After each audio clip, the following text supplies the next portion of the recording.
Good morning. We're testing a new Ring Central software for our Bible study this morning, and let's hope it works.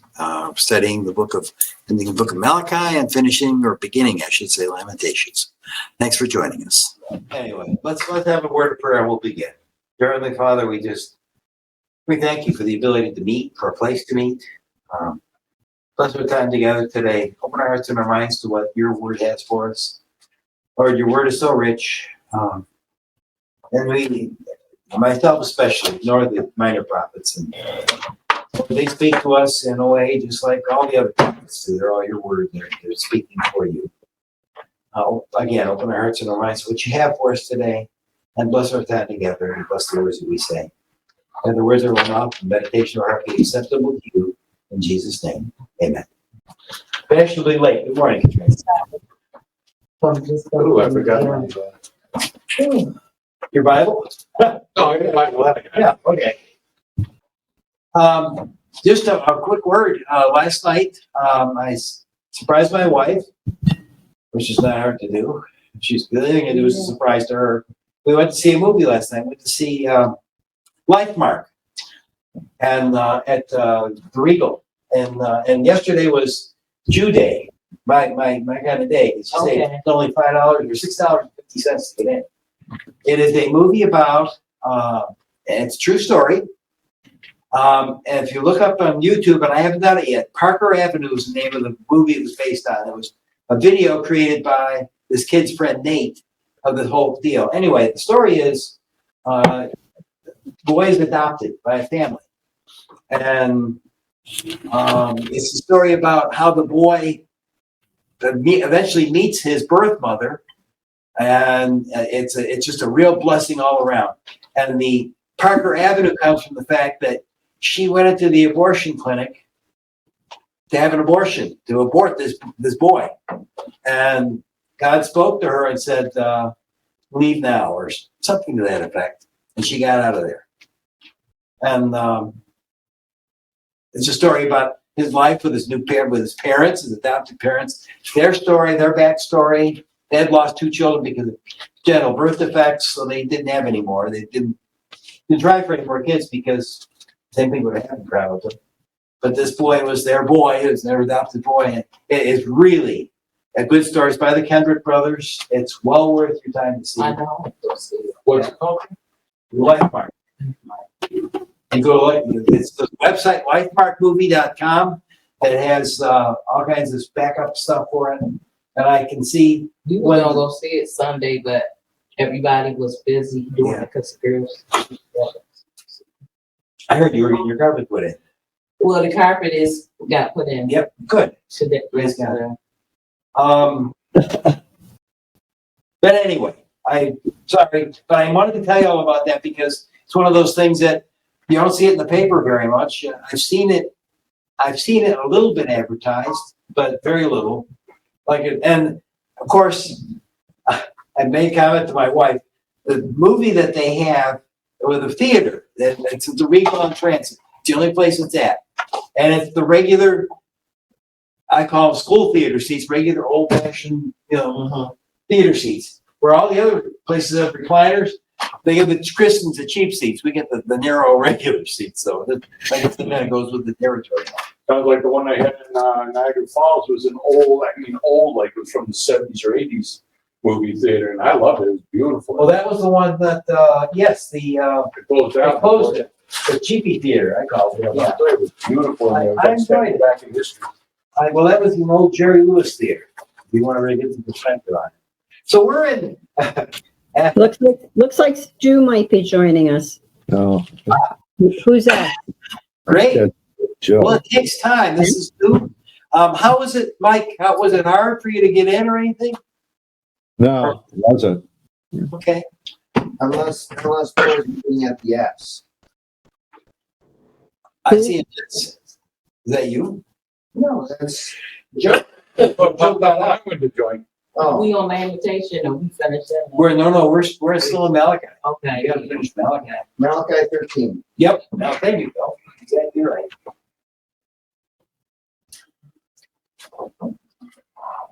Anyway, we'll start.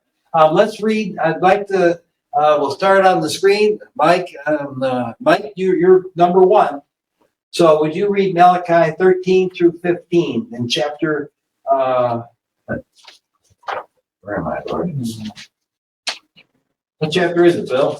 It's chapter 3. 3. Thank you. Yeah. Yep. Yeah, we did 13 of them. I know, it's now. Not that big book. Sorry. No, no, no. 3, 13. 3:13. Okay, 13 through 15. We got to figure it out. Your words have been hard against me, says the Lord, but you say, how have we spoken against you?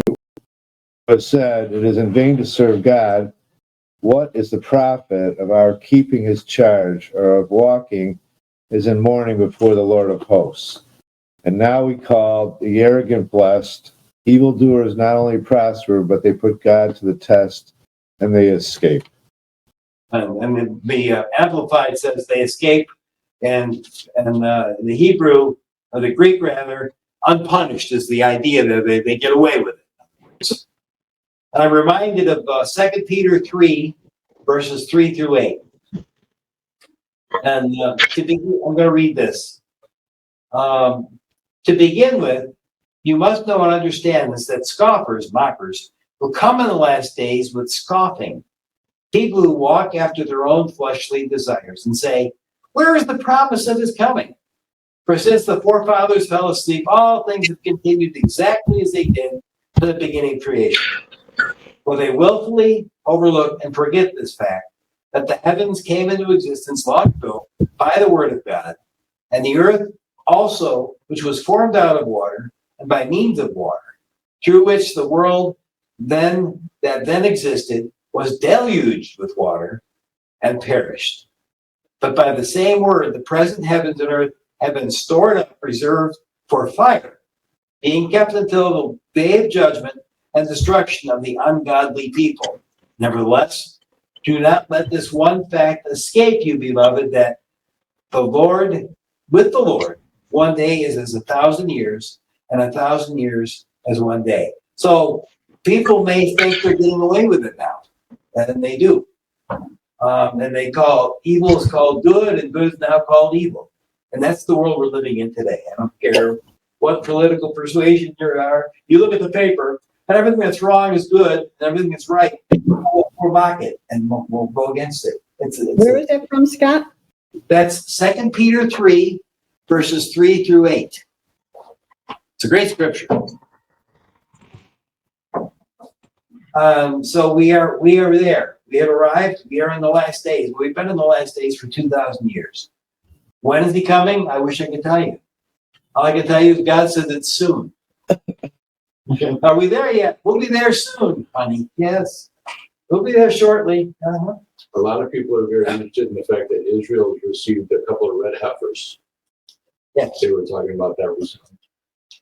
And we know that the Orthodox Jews have pieces of the temple ready to go into place when the temple can be rebuilt. That's coming too. So take that for what it's worth. We are in the last days. And I think we're getting closer, but we've been getting closer. So, but God will come. And there will be a day of recompense and a day of judgment called the great and powerful day of the Lord. Great and terrible day of the Lord. So now we're finishing up Malachi. We're looking at verses 15. We're in verse 15. 16 rather, thank you. 16, 17.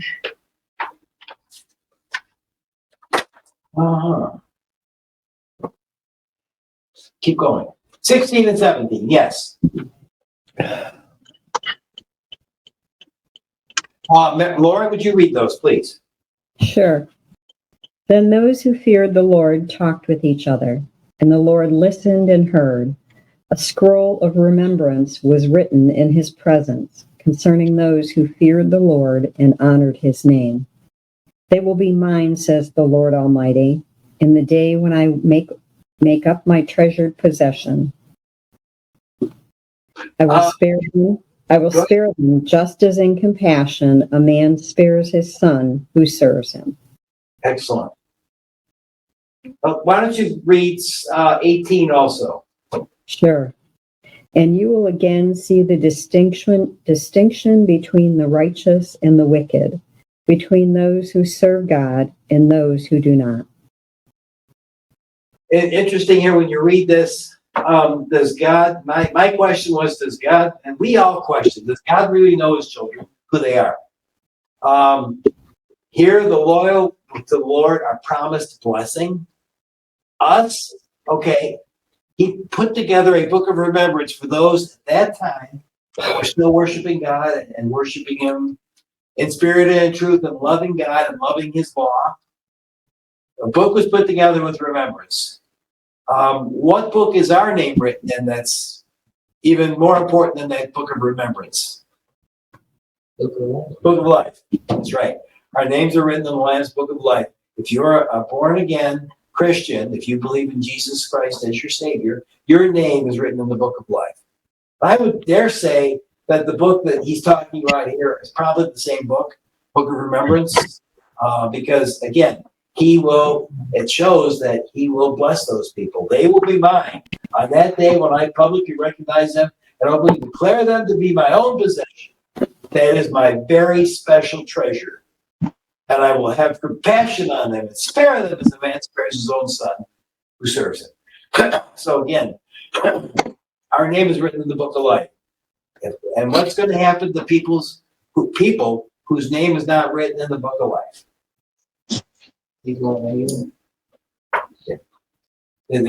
Destruction and damnation and all the things that I feared as a child would happen to them, which is sad. But as we get into Lamentations, we're going to look at some other things too. Why is that happening? And where's God coming from? So we're going to finish the last chapter of the Old Testament. As we read this, I want you to think about something for a minute. Now, understand, up to now, God talks to the prophets. God has talked to his people Israel through the prophets. There has been an office of, since going back as far as Samuel, as before David was king, before Saul was king.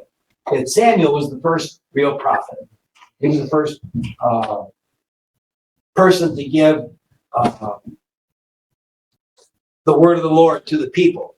There was judges before that. Then the office of prophet came around that even replaced the priest as far as being an oracle where people went to get a word from the Lord.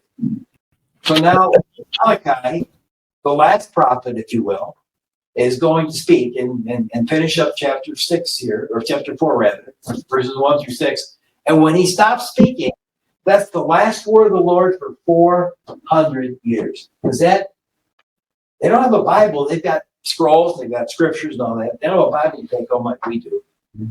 God is silent for 400 years. That is a mind blower. If you read the Apocrypha, you read the story of the Maccabees, the Maccabean rebellion, and all the things that happened. It's amazing. God was there. God was present, but like in the book of Ruth, God didn't speak.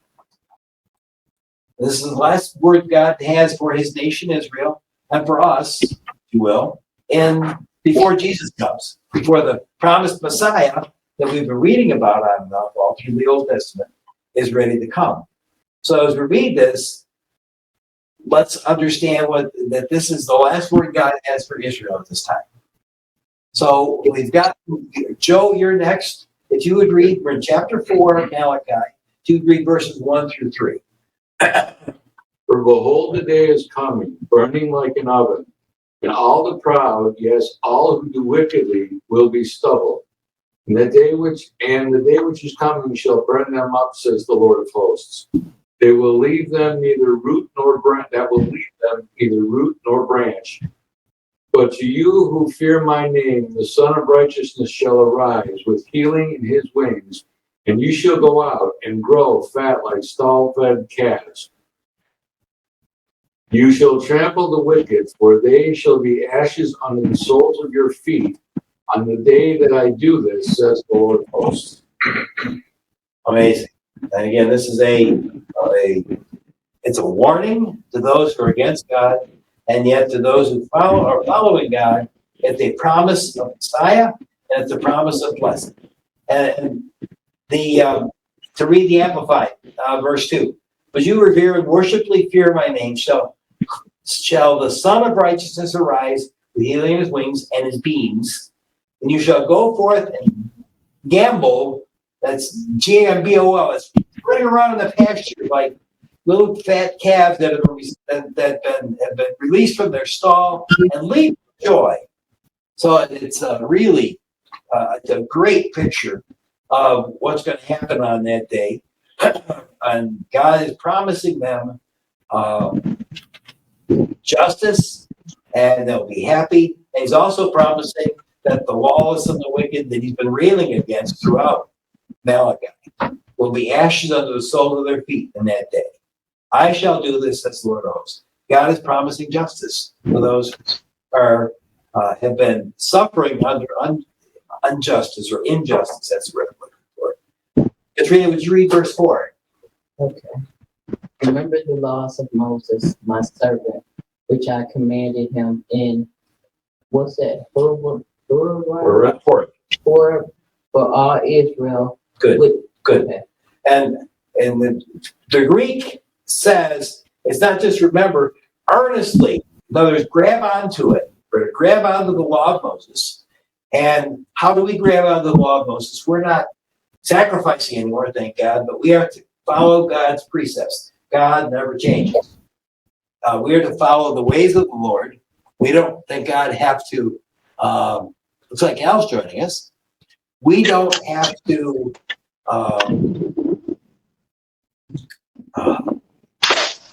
make the sacrifices because Jesus made the supreme sacrifice.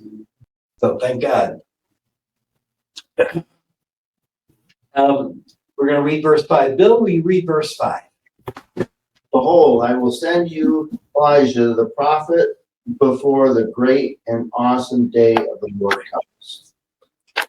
And I'm telling you, and I say, we talked about this some last week.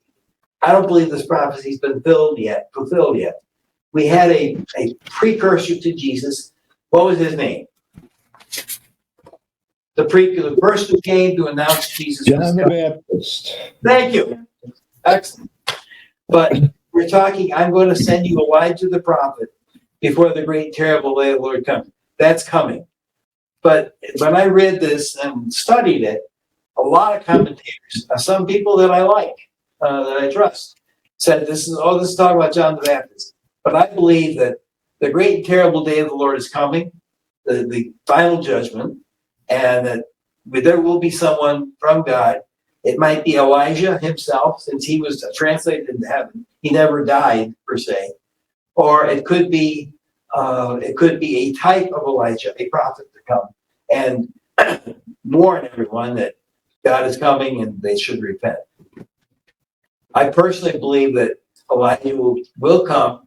This will make the hair on the back of your neck go up, Mike. I believe that he'll be one of the 2 witnesses that witnessed for 3.5 years during the tribulation. That's my opinion. We all have opinions, right, Mike? Yes. We can all be wrong too. I might add that. So, okay. Verse 6. Al, can you hear us? It depends. Can you hear me? Yes, we can. Would you finish the Old Testament for us and read verse 6? It's a heavy responsibility. I know. And he shall turn the heart of the fathers to the children, and the heart of the children to their fathers, lest I come and smite the earth with a curse. And again, in the Amplified, to the estranged fathers, to the ungodly children, the hearts of the rebellious children, to the piety of their fathers. Reconciliation produced by repentance of the ungodly, lest I come and smite the land with a curse and a ban of utter destruction. And this is the last word God has for his people for 400 years. That's kind of scary, isn't it? So, quite a book, Malachi. I can't ever say that I studied it before. I think studying it was a blessing for me. How it was for you all. Now we can begin, we can go and look at a book called Lamentations. When I set out the issues we've had with video before, and I don't even know if I can do video on this platform where I can actually play a video for you all. So I put a link in the email if you want to go back and look at it for both Malachi, because we didn't do Malachi, the Bible project, or and Lamentations. So we have both of those are in there if you want to watch the video on your computer. The email is sent out. Now, do they have a regular YouTube channel with all the Bible book introductions? Yeah, there is. There's actually if you go to the Bible Project, it's all there. Bible Project? Yeah. There's a, Not that I'm forgetful or anything. and if you're looking for, and I found this past week, Mary Owens is doing a Bible study on Tuesdays, every other Tuesday at 1:00, studying the book of Acts. Well, has anyone heard of the Eyewitness Bible Project? Mm-mm. That ring a bell? Anybody? It didn't with me either. Eyewitnessbible.com. And there, okay, the book of Acts is broken down into like 9 or 10 videos.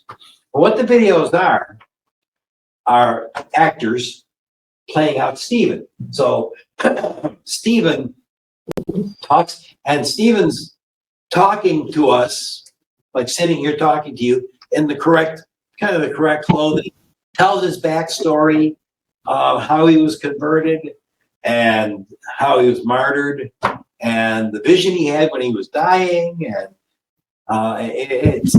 it'll make you cry. It's really well done. And it does this for Paul. It does it for Barnabas. It does it. It goes through the whole litany of characters, major characters in the Acts of the Apostles. And that's So it is really good. Eyewitness Bible. Yes, it is really good. I sent Mary a link to one of the videos. Whether she used it or not doesn't matter. But it's really worth your time to watch. Anyway, so that I digress, but that was something I wanted to share with you because it really is. It can change your life. And again, they're not reading scripture. It's based on scripture, but they're not reading scripture. But to see someone sitting across from you talking about this as if it was happening to them and they were the character, it really, really made a difference to me. For some odd, but that really, really was a life changer for me. So, Lamentations. Bible Project has it, like I said. Now, if you read or listen to the Bible Project, they're saying they're not sure who wrote it, but I disagree. I believe Lamentations, the book of Lamentations, was written by Jeremiah. It's a continuation of Jeremiah. And it's really depressing. We're talking about what happened to Israel, what happened during the siege of Jerusalem, which is gruesome, to say the least. And you can read this, and what we read here could apply to the time of Jeremiah. It could also apply to 70 AD when Jerusalem was besieged from the Roman Empire, when they were destroying Jerusalem. Horrible times. So when we finish Jeremiah, I really don't want to go through Lamentations, but I don't. I honestly, in praying about it, I should have gone through them at the time, but I didn't. I believe we should do it now. We'll have that whole litany of Jeremiah from beginning to end. We'll complete Jeremiah, if you will, by going through the book of Lamentations. And then we can move on. It seems like every time they turn away from God, he has to chastise you and bring you. Basically, he always gives you another chance to come back to him. Yes, he does. But when I read what God did to Israel, I would honestly say and ask the question, have some of us, myself, have I not been there where God had to slap the crap out of me in King's English to get me to turn around and go and turn back to him? Because I've been down. I'm heading to Toronto. But all of a sudden, I'm ending up in Rochester. God didn't want me to go to Rochester. He wanted to go to Toronto. So back up, go to Toronto. God does that to his people, to those he loves. Whom the Lord loves, he chastens. So he loves the overriding factor in looking at Lamentations and Jeremiah. God loves Israel. And by adoption, God loves us because we honor the sacrifice that Jesus Christ made. So, but Lamentations is an important book to go through. We'll hopefully get through the first couple chapters today. Let's begin. Let's see now. I see SM at the bottom. We have someone, a mystery guest up there. Is that me? That's you. Yes, that's you, Stu. By the way, at the very bottom, you can click on, it's where it says stop video. You can click on that, turn on your camera. Al, you probably don't want to turn on your camera.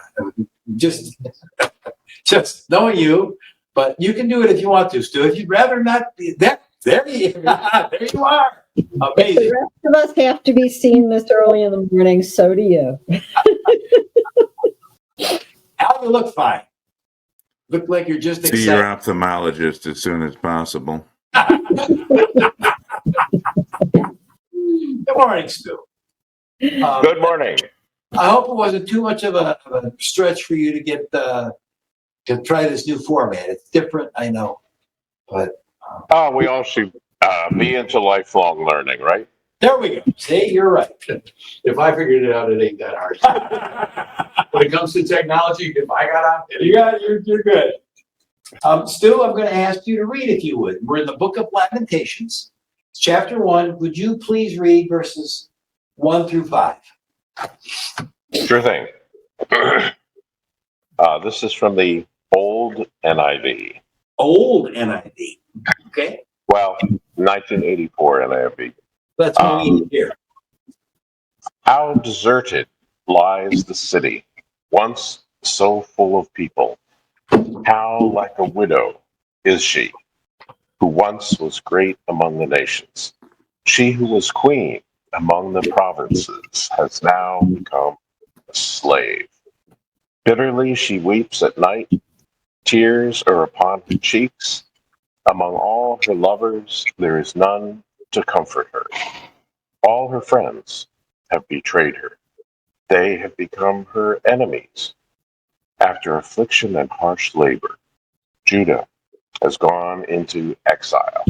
She dwells among the nations. She finds no resting place. All who pursue her have overtaken her in the midst of her distress. The roads to Zion mourn, for no one comes to her appointed feasts. All her gateways are desolate. The priests groan, the maidens grieve, and she is in bitter anguish. Her foes have become her masters, her enemies are at ease. The Lord has brought her grief because of her many sins. Her children have gone into exile, captive before the foe. And if you remember back, as we read through Jeremiah and we read through Isaiah, God warned them that this would happen. God had warned Israel time after time after time after time that this would happen. But the prophecies have come true. All the prophecies of gloom and destruction have come true. Until the Lord's second return, she'll no longer be the place she once was. The prophecies against Judah from all of God's prophets have been fulfilled in full. And to this day, even though Israel is back, and I believe that's a sign of that we are in the end times, she still is not the head of the world. Eventually, Jerusalem will be the capital of the world, and Jesus will be reigning.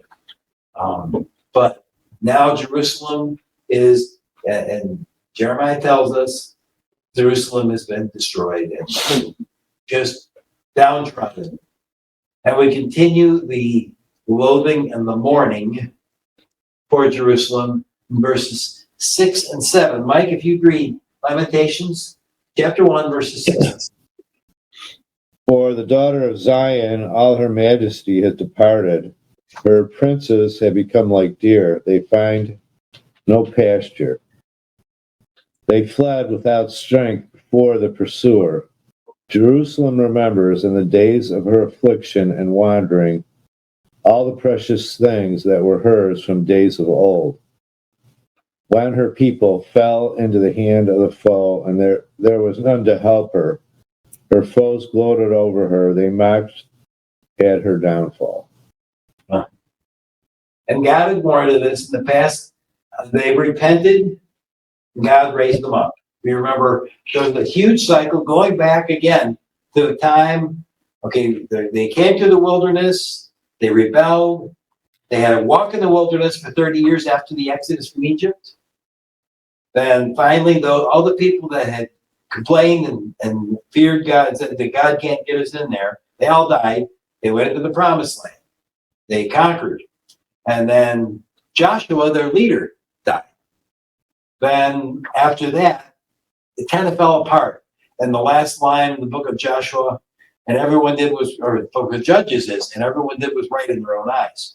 So you had a period of the judges came, they rebelled against God, they built, even, look at the wonderful story we have about Gideon, golden fleece and all that. His parents had, one of the things he had to do to honor God was to destroy the idol that they had in their backyard that they'd set up for an idol. This was happening through Israel. They rebelled, they committed adultery. God calls it spiritual adultery. They worshiped other gods, and then they'd repent, and God would come and help them. And this pattern happened all the way up until this time. They have gone through, they sinned, they repented, God listened to them, God felt sorry for them and healed them, got rid of their enemies, and when everything got good, everything turned sour because they left God. And is that not a picture of the United States of America and of the Christian community in the West, if you will? We have been blessed, us especially, have been blessed above all nations. And what's the first thing we do? We deny that God even exists and shake our fists in his face. And I've said this before, but there is a talking about the movie Life Mark is heavy on my mind from last night. But there's a video created by The Bee, which is a satirical newsletter you can read, takes the news and makes a satire out of it. But there's the god Asherah comes on, and it's a guy dressed up with horns, and he looks like one of the gods in the Old Testament. And he said, all those babies you guys are sacrificing is really good, that kind of thing. So we don't have an altar set up, but we are still killing children, sacrificing our babies, if you will.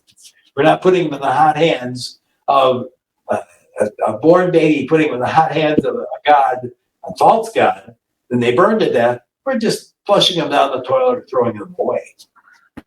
And again, nations prosper. When nations prosper and everything goes well, we turn away from God.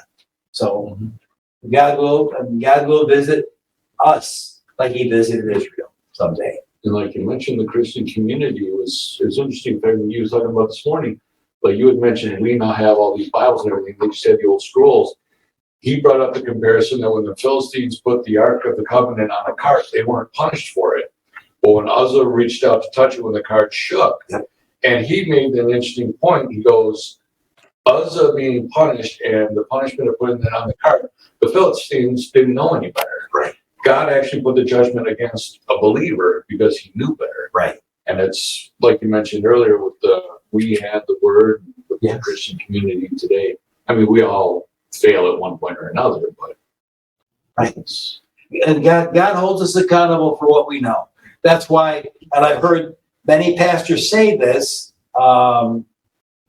McGee has said it. J. Vernon McGee said it. If you listen to his Sunday sermons, Alistair Vegas said it, talking to his congregation. The way they say it is, I am now your worst enemy because you know the truth. You know the gospel. So now God's going to hold you accountable for for knowing that if you don't follow it, if you don't convert, if you don't change to believe in Christ. So God, yes, God, very good point. God holds us accountable because we know the truth. And we've turned away from the truth as a nation. But God asks us, and God will bless those who look to Him and ask for help. And a humble and contrite heart, God will never turn away from. So, okay, so we've gone to Mr. Chen has read. We've got everybody on the screen now. Joe's out of the room, so Katrina, we'll let you read. We'll go back to Joe. If you read verse, we're done. Okay, Lamentations 1, verse 8. I'd like you to read, as you would, please, through verse 11. 8 to 11.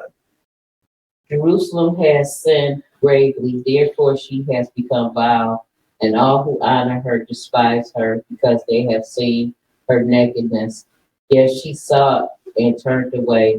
Her uncleanliness is in her skirt. She did not consider her destiny, therefore her collapse was awesome. She had no comforter.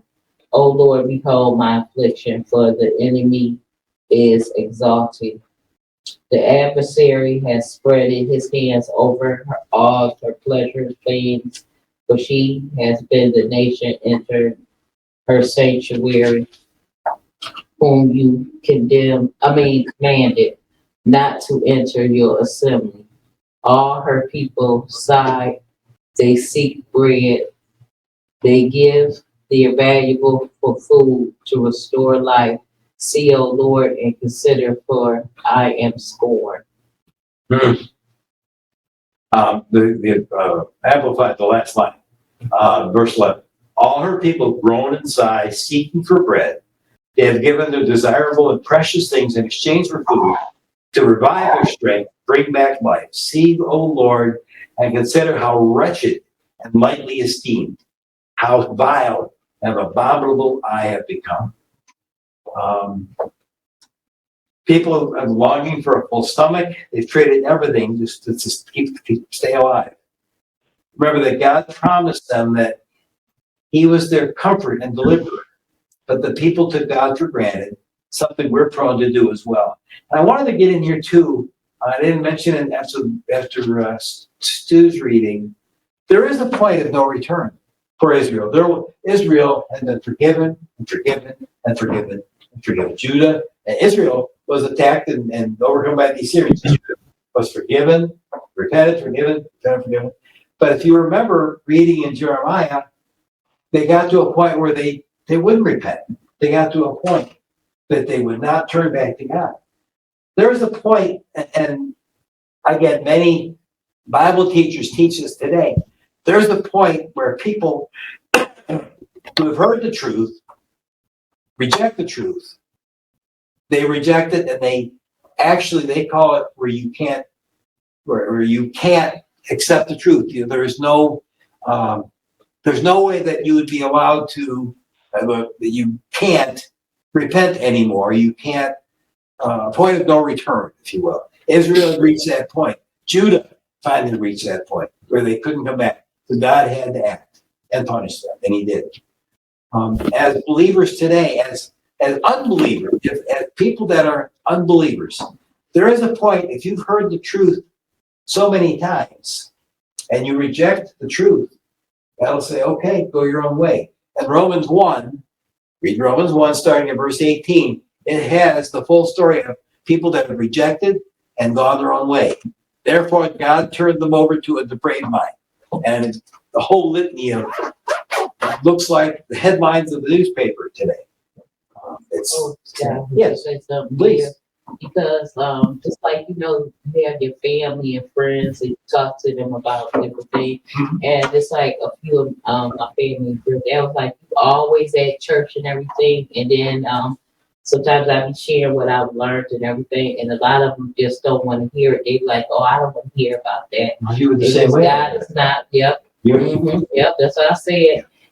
But I know that God is working. It's Sure. not our time. Just like the other day, especially with my middle son, and when I see them smiling coming into Sunday school, I'm like, okay. Yep. But it's God's time. He always knows what is right, even for people that are, we can't change them, but he does the changing. Right.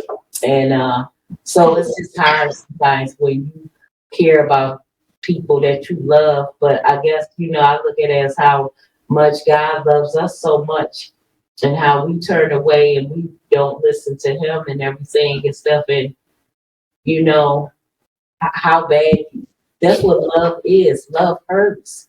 Love hurts, and how he looks at us, and wants us so bad to turn to him. We are called on, today, as Christians, we're called on to share the good news. That's our job. We can't save anybody. We can't, Trina, you can't save anybody. I can't save anybody. But God can. But God. All we're called on is to witness, to be a witness. And that witness can be in the form of scripture, reading the Bible aloud, if you will. That witness could be in the form of, you're living differently than I do. What's different about you? That's, let your light so shine before men that they may see your good works and glorify your Father in heaven. That's a witness. That's something that we do. And then again, we're called on to be the witness, but we can't change anybody's life. Nothing we can do is going to change anybody. Oh, yes, agreed. But I do say there is a point of no return. Israel reached that point. That's why what happened to Jerusalem happened. All right, Joe, you're on deck because you were out of the room at the time. You would read verses 12 through 15, please. Lamentations 1. Is it nothing to you all, you who pass by, look and see? If there is any sorrow like my sorrow, which was brought upon me, which the Lord inflicted on the day of his fierce anger. From on high he sent fire into my bones, he made it descend. He spread a net for my feet, he turned me back. He has left me stunned, faint all the day long. My transgressions were bound into a yoke. By his hand they were fastened together. They were set upon my neck. He caused my strength to fail. The Lord gave me into the hands of those whom I cannot withstand. The Lord rejected all my mighty men in my midst and summoned an assembly against me to crush my young men. The Lord has trodden as in a winepress the virgin daughter of Judah. Yeah, and that's. And where have we heard that before? How many times did God liken the Jews to a chaste virgin? They portray the portrait is what they did to him is committing adultery. I'm going to read Jeremiah 11:10 first. Jeremiah 11:10. They have turned back to the iniquities of their forefathers, who refused to hear my words. They have gone after other gods to serve them. The house of Israel and the house of Judah have broken my covenant I have made with their fathers. Again, breaking the covenant. Isaiah 65, verse 7. You got to go? Yeah, have a great day, You too, Joe. Take care. I'll see you Sunday. Okay. Isaiah 65, 7. Both your iniquities and your father's iniquities together, says the Lord, because they made offerings on the mountains and insulted me on the hills.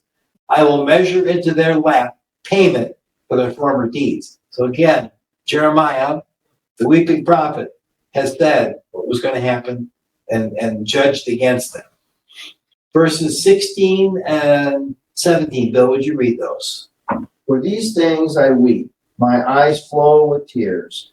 For a comforter is far from me, one to receive my spirit. My children are desolate, for the enemy has prevailed.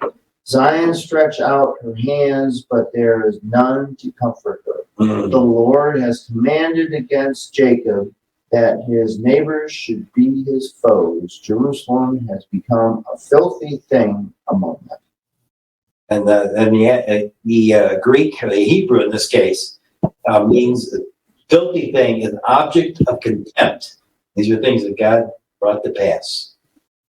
I'll read verses 18 through 21. The Lord is righteous, just, and in the right. For I rebelled against his commandment, his word.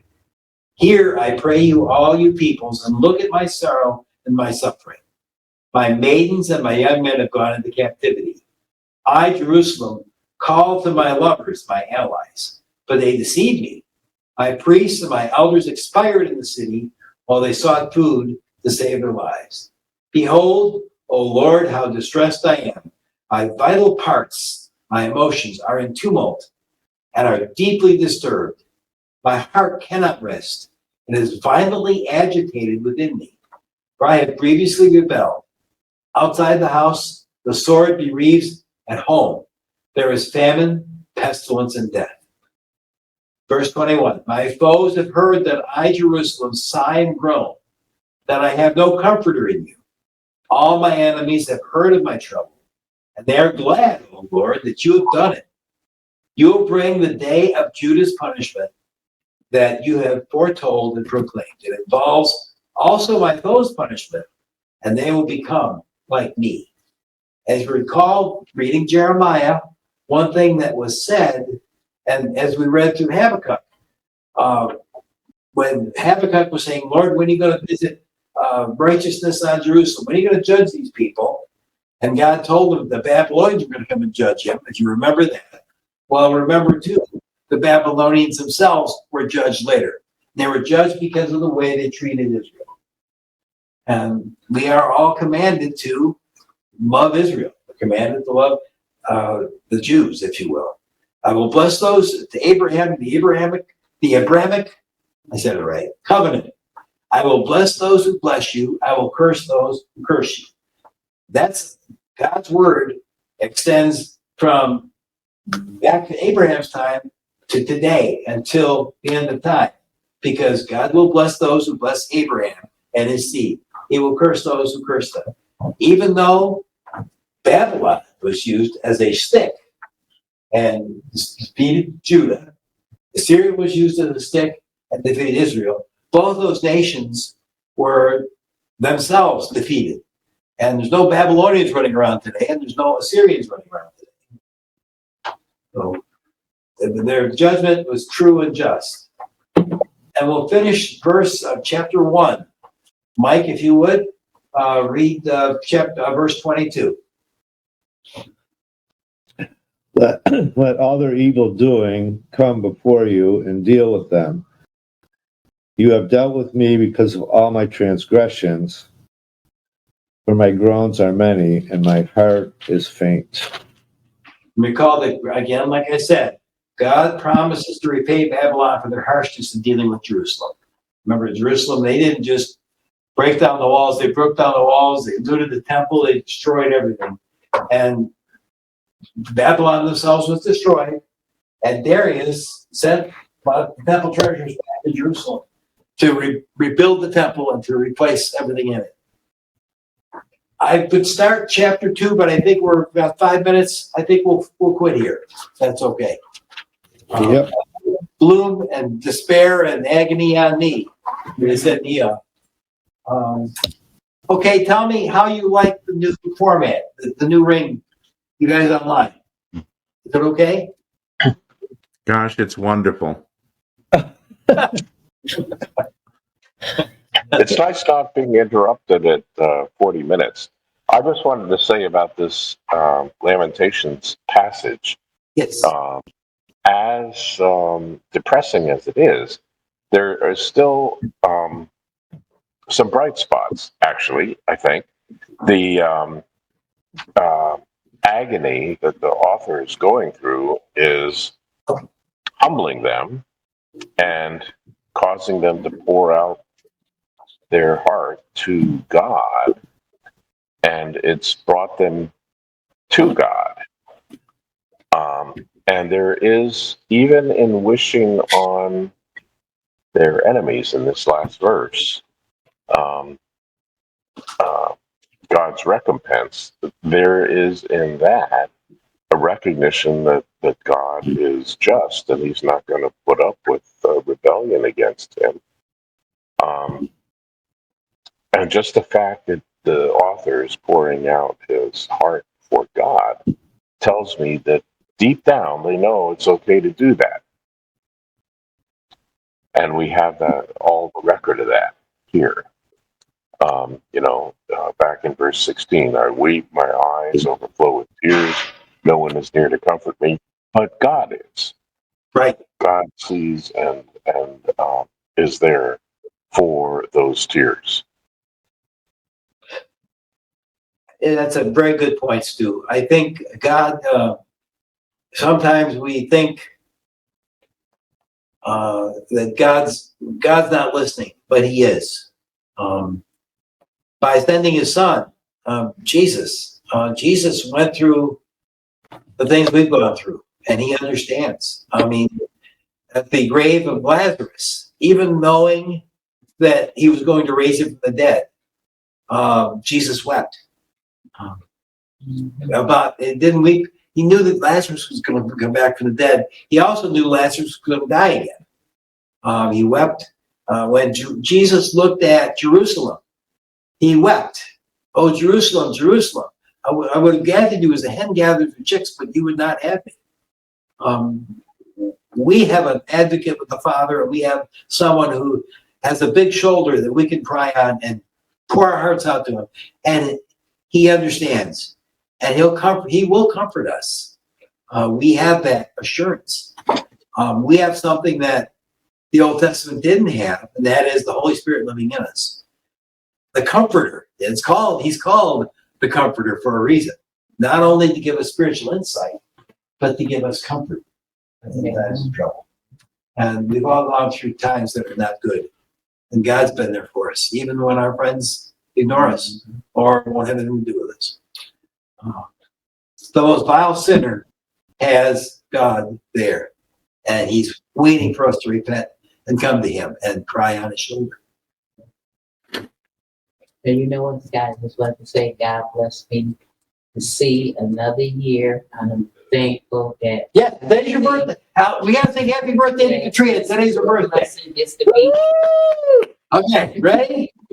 Happy birthday to you.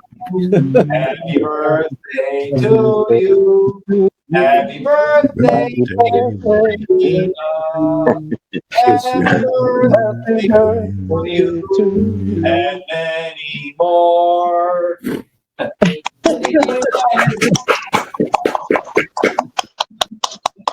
All right.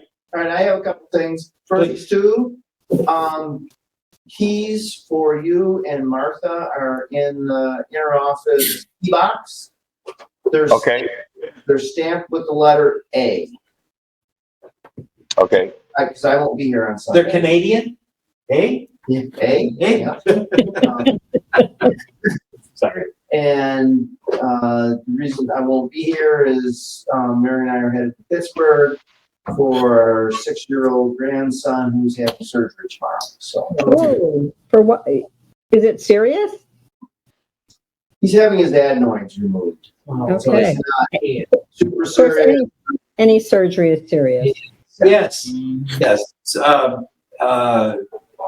What's the old saying? Not serious surgery is a surgery somebody else is having. Not every surgery is serious, to your point.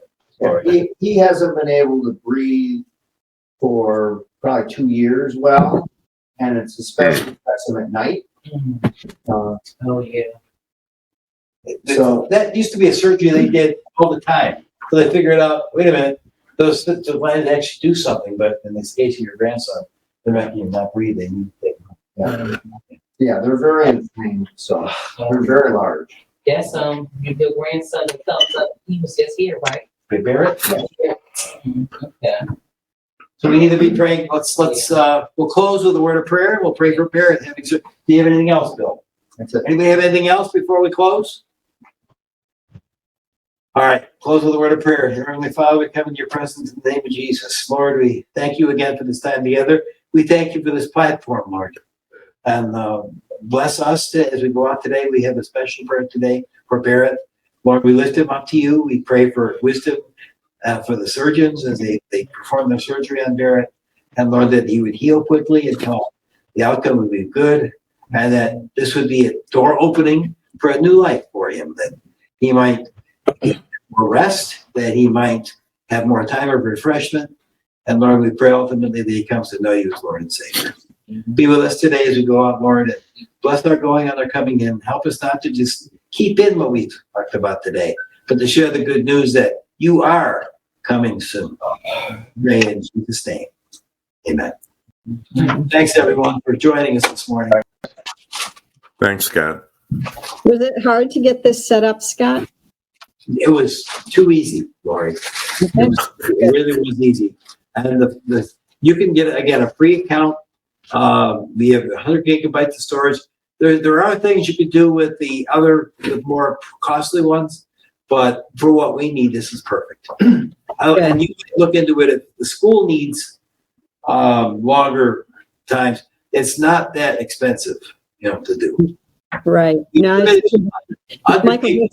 Michael does a Bible study on Sundays with my former boss, so maybe this would work. I think it would. I do. I think it would. Okay. Perfect. Thanks. Thank you. Al, have a wonderful day. You're just smiling there. I can see it now. Have a great week, everyone. Remember, Al.